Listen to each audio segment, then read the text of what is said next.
আসসালামু আলাইকুম, শুভ সন্ধ্যা। কেমন আছেন আপনারা? আশা করি অনেক অনেক ভালো আছেন। গত 2 ক্লাসে আমরা রক্ত নিয়ে আলোচনা করেছি। বেশ কিছু গুরুত্বপূর্ণ এমসিকিউ সলভ করেছি।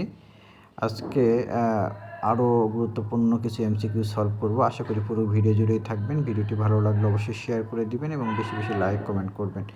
আর যারা আমার ইউটিউব চ্যানেলে দেখছেন অবশ্যই চ্যানেলটি সাবস্ক্রাইব করে দিবেন। আজকের প্রথম প্রশ্ন, কোন রক্তকণিকা অ্যান্টিবডি তৈরি করে? খুব গুরুত্বপূর্ণ প্রশ্ন। রক্ত থেকে প্রশ্ন আপনারা 3-4টা কমন পাবেন। সঠিক উত্তর লিম্ফোসাইট অ্যান্টিবডি তৈরি করে থাকে। 17 নম্বর এমসিকিউ, কাইল এক ধরনের লসিকা। আপনারা একটু সাউন্ড শুনতে পাবেন। আসলে এটা কলেজ হোস্টেল, এই জন্য ছেলেপেলেরা সন্ধ্যার সময় একটু হইচই করে। তো এরপর, সেরাটোনিন ক্ষরণ হয় কোন রক্তকণিকা থেকে? সঠিক উত্তর থ্রম্বোসাইট থেকে সেরাটোনিন ক্ষরণ হয়। 19 নম্বর প্রশ্ন, কোনটিতে হিমোগ্লোবিন থাকে না? কোনটি হিমোগ্লোবিনে থাকে না? প্রশ্নটি একটু ভুল হয়েছে, আপনারা ঠিক করে নেবেন। কোনটি হিমোগ্লোবিনে থাকে না? সঠিক উত্তর আয়োডিন হিমোগ্লোবিনে থাকে না। আয়রন থাকে। আয়রনের আরেকটা নাম হচ্ছে লৌহ। এটা তো অবশ্যই হিমোগ্লোবিনে থাকবে, কারণ এই লৌহ থাকার কারণেই তো হিমোগ্লোবিন লাল দেখায়, অর্থাৎ রক্ত লাল দেখায়। আশা করি বুঝতে পেরেছেন। পরবর্তী প্রশ্ন, অর্থাৎ 20 নম্বর প্রশ্ন নিয়ে আমরা আলোচনা করব। মানবদেহের রক্তে রক্তরসের পরিমাণ কত? সঠিক উত্তর মানবদেহের রক্তে রক্তরসের পরিমাণ 55%। এছাড়া রক্তকোষের পরিমাণ 45%। সঠিক উত্তর ক। 21 নম্বর প্রশ্ন, মানবদেহে রক্তরসের পিএইচ কত? পিএইচ 7.4। এটা 7.35 থেকে 7.45 মধ্যে ওঠানামা করে। 22 নম্বর প্রশ্ন, শ্বেত রক্তকণিকা পরিপক্ক হয় কোথায়? এটা লিম্ফ নোডে শ্বেত রক্তকণিকা পরিপক্ক হয়। আরেকটা তথ্য জেনে নেন যে লোহিত রক্তকণিকা যেটা আছে যেটা আমাদের স্টেম সেল কিংবা অস্থিমজ্জা থেকে তৈরি হয়, এটা কিন্তু ধ্বংস হয় আমাদের যকৃতে।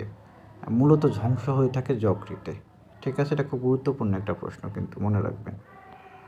এছাড়াও লোহিত রক্তকণিকায় কিন্তু নিউক্লিয়াস থাকে না। এটা অনেকবার প্রশ্নে এসেছে, বিশেষ করে ইন্টারমিডিয়েট এবং এসএসসি লেভেলে এই প্রশ্নটা খুব ইম্পর্ট্যান্ট, বিধে আপনাদের জন্য খুব ইম্পর্ট্যান্ট।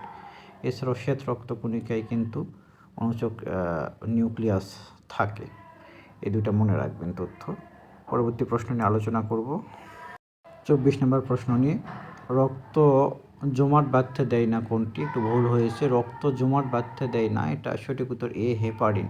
হেপারিন রক্ত জমাট বাঁধতে দেয় না, এই জন্য আমাদের রক্তনালীগুলোতে রক্ত জমাট বেঁধে যায় না। আদারওয়াইজ রক্ত জমাট বেঁধে আমরা মারা যেতাম। আর খ, সেরাটোনিন, এটা মূলত রক্ত জমাট বাঁধাতে সাহায্য করে থাকে। 25 নম্বর প্রশ্ন, মানবদেহে স্টেম কোষ কোথায় তৈরি হয়ে থাকে? মানবদেহে স্টেম কোষ তৈরি হয় মূলত অস্থিমজ্জাতে। এরপর, শ্বেত রক্তকণিকা এবং লোহিত রক্তকণিকার অনুপাত কত? শ্বেত রক্তকণিকা এবং লোহিত রক্তকণিকার অনুপাত 1:700, মানে 1:700 সঠিক উত্তর হবে। বেশ কয়েকটি গুরুত্বপূর্ণ এমসিকিউ নিয়ে আলোচনা করেছি। আশা করি আপনাদের ক্লাসটি ভালো লেগেছে। আমি গত কয়েকদিন প্রায় 26টি এমসিকিউ নিয়ে আলোচনা করেছি রক্ত অংশ থেকে। এরপর আর কোনো ক্লাস নিব না। আরও রক্ত থেকে প্রচুর পড়ার মতো প্রশ্ন আছে, সেগুলো আলোচনা করব। সামনে ক্লাসে আমরা পরিপাক অংশ নিয়ে আলোচনা করব। আশা করি আপনারা ক্লাসটিতে অবশ্যই উপস্থিত থাকবেন। আর এই ক্লাসটি ভালো লাগলে অবশ্যই বেশি বেশি শেয়ার করবেন এবং ফলো করে দেবেন।